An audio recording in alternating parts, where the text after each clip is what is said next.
Hi and welcome back to my creative space. If you're new, I'm Sarah J. It is now August and the sun is shining a lot more and we've got less wintry feeling days. So I'm looking forward to spring. Spring is definitely around the corner. So do you love bright colored birds? So today I am painting a gorgeous lorikeet. Let's have a look.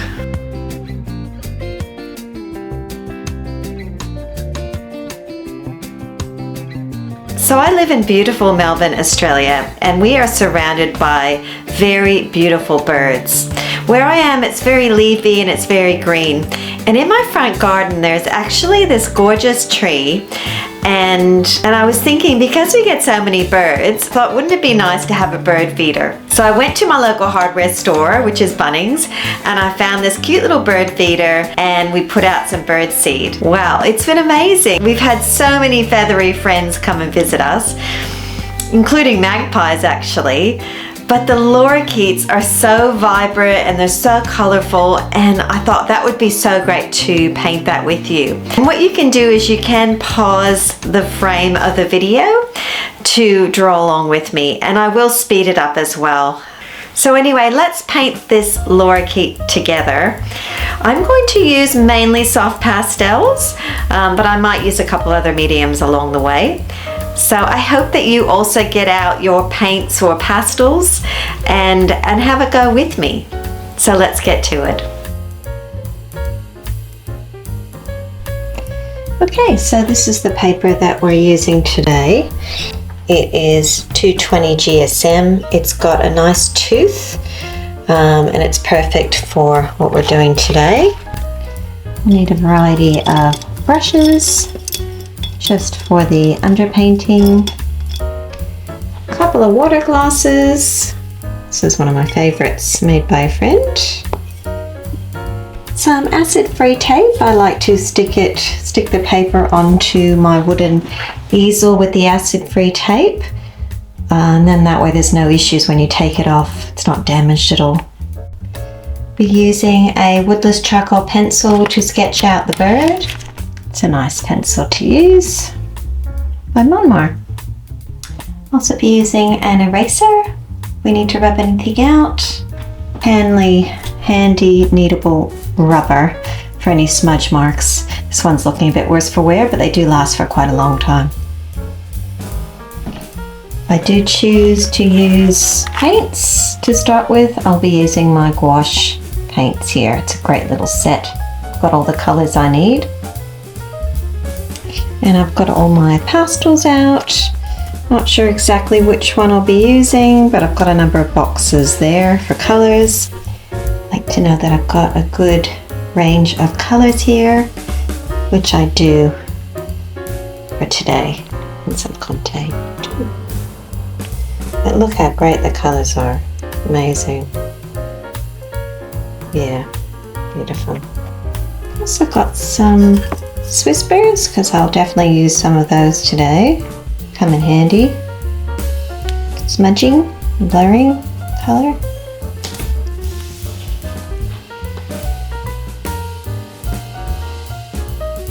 I've put an album together so I can put all the photos in, and I really like the ones that I found. These are closest to what I see outside, so that one's gorgeous. I do love that. Thinking about that one. That's beautiful. I think that's the one for today. I love it, sitting on the flowers. Yeah, so that's my source of inspiration.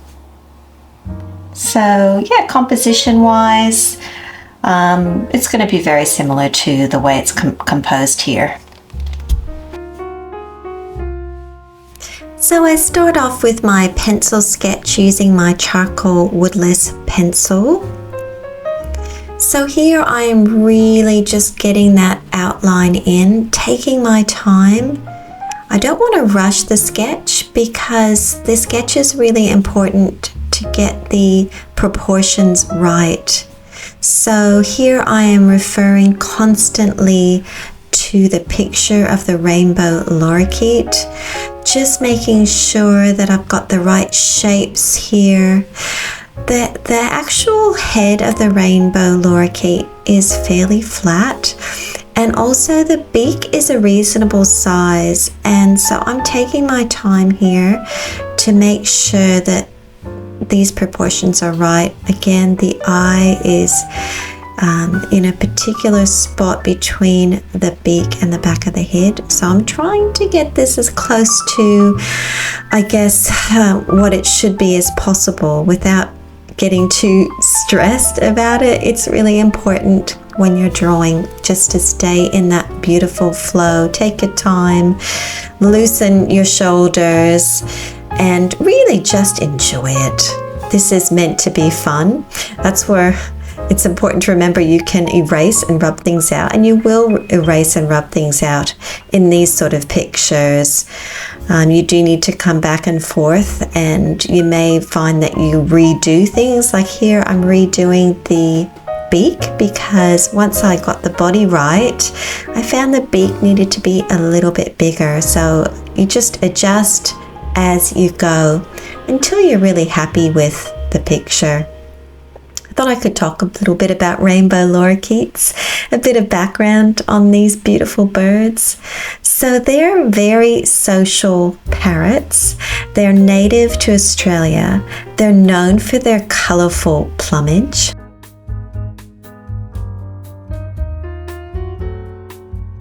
So now I'm going in with the gouache, and yeah, I've got my palette here. It's really great if you're working in pastels to start off with the gouache layer. It gives you a basis for your color, and it gives you a place to start. And also it's kind of nice to do key things like the beak and gouache. So I'm going in here with my beautiful carmine red gouache color. It's so vibrant and gorgeous. And I'm using a round, slightly pointed paintbrush here and taking my time inside the lines because I really don't want to go outside the lines. Once paint goes on, it's a bit tricky to get it off. You can use white if you've got a white background, but ideally you're just taking your time here. So obviously I've got the red on my brush, and so I'm going in now looking at those beautiful flowers and bringing in the red on the flowers. Now the background I've decided will be white with the flowers, and I really wanted to do that because the bird itself is very vibrant. It is very, very colorful, and there's a lot going on, and I thought just a white background sitting on the beautiful flowers would really stand out. You could do another background, but I think you don't want to overburden your composition and you want to keep it light. So now I'm going in with my vermilion here. Vermilion is like a really bright orange, and the actual parrot has a lot of different colors going on here, a lot of vibrant, beautiful colors. Now I'm going in with my lemon yellow. Lemon yellow is just such a lovely bright color. I mean, I feel happy just painting this. But yeah, so we've got those flecks of yellow in our beautiful lorikeet there. And now I'm going in with my blue, which is, I believe, a cerulean blue. And it's just a gorgeous, vibrant blue. And just taking my time around areas like the eyes and the beak, and again top of the head. As I mentioned, the background I've chosen to be white, so I don't want to go messing it up. So if you're going to take any time, this is the area that you slow right down. Obviously I am doing this in fast speed, so just bear that in mind. This is on a very fast speed, so I've taken my time there. Going back to the characteristics of the bird, they're fairly small. They're around about 30 centimeters long, and they've got a unique tongue too. So I'm going in here with my pale green, bringing in the different colors of the lorikeet, not laboring, but just blocking them in really. Now I'm going in with the gorgeous purple color, and I'm mixing it with my titanium white. This is for its little feet. And yeah, so the feet, when you look at the picture, there is a bit of green sort of hue there. But yeah, I thought that the purple would be like a grey, because it's like a grey-green, and it would kind of differentiate between the body of the parrot and also potentially leaves. I thought it would be a good sort of contrasting colour in there, which is why I've chosen it, taking my time again with its cute little feet. Yeah, so rainbow lorikeets, they've got a specialised brush-tip tongue, and it's adapted for feeding on nectar and pollen.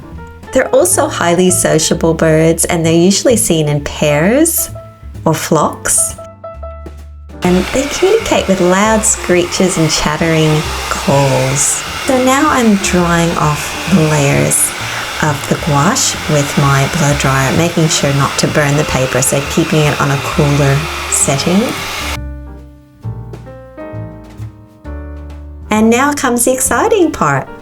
We're bringing in those beautiful pastels. I'm starting off with a really bright red and really starting to put those layers upon the other layers of color. So this is just a layering effect. And also using my Swiss spray here for smudging and blending. And also using the pastel for, I guess, some of the stronger lines as well. Just really getting into the flow, bringing in all those colors, the greens going now in, and really keeping with the colors being vibrant. I'm really wanting to use those vibrant colors here, and yeah, just really ensuring that I've blocked in the larger sections of the lorikeet. Now I'm going in on the beak, and there is a bit of interesting things happening with the beak here and just above the beak. So you've got that white on the beak, but also it's really important here to make sure that around the beak it's really nice and deep. Those beautiful blue colors are very deep, so I'm being very careful to not smudge here around the beak, and then really layering in the different blues, because there is a couple of different blues. If you look clearly at the picture, there is a couple of blues around and the feathers here. So just bringing in those and I guess marrying the two colors together without blending too much, because I do want to see the contrast here with the two blues. And going back in here with the yellow over the layer of gouache. Yellow it just brings such joy to this little guy, doesn't it? It's such a joyful color. So the lorikeets, they generally eat nectar, pollen, fruits and seeds, and parts of flowers. And they nest in tree hollows and sometimes the platforms at the base of palm trees. They're quite intelligent birds, and they actually can learn to mimic sounds and words. So now I'm bringing in that lovely pinky color here, just a soft hue for those branches, which do have a pink hue in them. I do like to emphasize color, so it might not be what I would say exact, but it's how I interpret the branch. And I do want definition here, but I'm not putting too much definition in, because as mentioned, I do want the lorikeet to be the feature, but in a way the branch is almost like attached to the lorikeet. So it's like, you know, nature, how it's sort of blended in, and I like that the lorikeet is like blended into the branch. So yeah, just going in with the different colors. I find that the red is one of the colors that I have to come back to quite a bit, because there's so many flecks of red. Even when there's a block, I guess block color of the lorikeet, there's, yeah, these little flecks of color. I like the Swiss sprays, they're so fun to use, and they certainly keep my fingers cleaner. You can use disposable gloves too, and tissues and cotton buds. Other sort of types of tools. Now this is important, the eyes, so I really need to take my time here and putting in, I guess, the key blocks of color being the red. I already established the shape, so I was quite happy, but I am now putting in the pupil with my black Conte, because it's a very fine sort of pastel, and it is really good for this, and it lends itself to this. Eyes are really important to take your time with this. I do want it to stand out, so I'm really going around with that black. The shape and the size is important, and a really great thing to use are these soft pastel pencils, and you've got a really nice tip here and a nice edge, and so I'm really going in creating those beautiful white highlights that you can see in the picture here. You've got more control with these pastel pencils than you would with just a soft pastel. They're fairly large, whereas the pencils are quite fine. So you can really take your time here. This is one of the areas you want to spend. The beak and the eyes are you probably spending the most time on, because they're probably the most important. What do they say? The eyes are the window to the soul. And it is for these little lorikeets too. So now I'm going in and finishing up the beak here. Again, using that soft pastel pencil because it's a really good fine tip. And I can get in there with defined lines.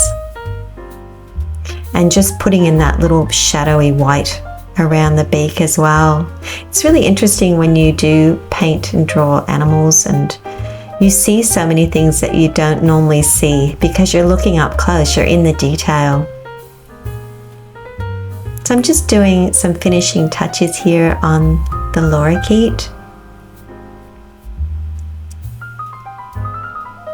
I think she's looking, he or she, maybe it's a she. I think she's looking really pretty. Maybe Lori the lorikeet. Is that too cheesy? I think it works. So I'm just cleaning up the page now with my kneadable rubber. And yeah, finished. What do you think? I hope you give it a go as well. You'll love drawing this beautiful bird.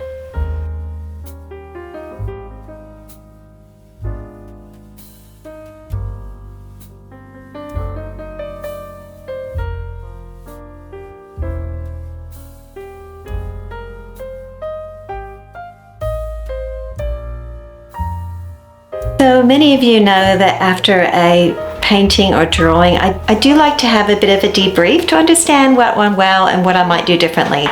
So the concept was obviously lorikeet.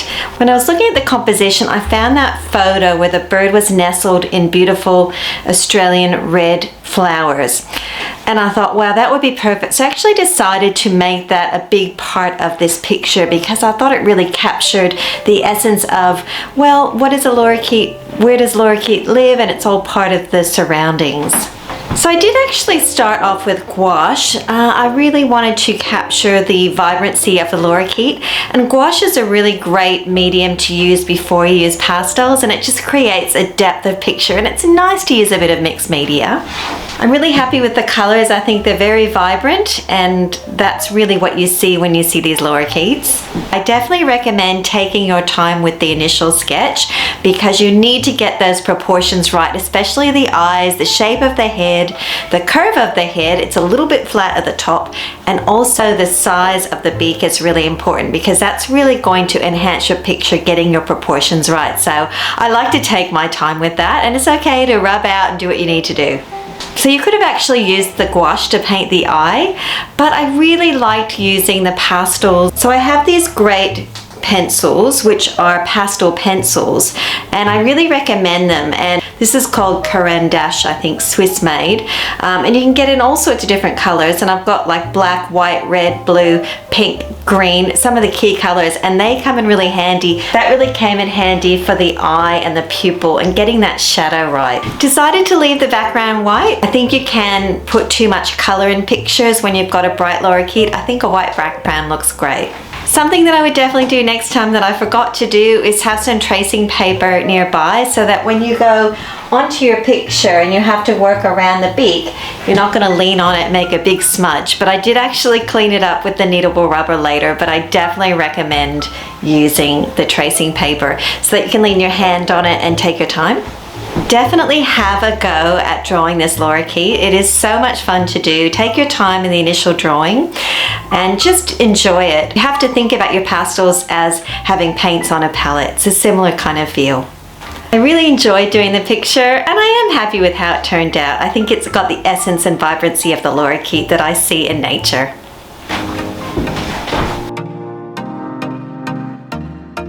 Thank you so much for joining me today. It was a pleasure to hang out with you. If you have any ideas for things that you would like me to paint or styles that you'd like me to share, leave a comment and let me know, and I'll see what I can do.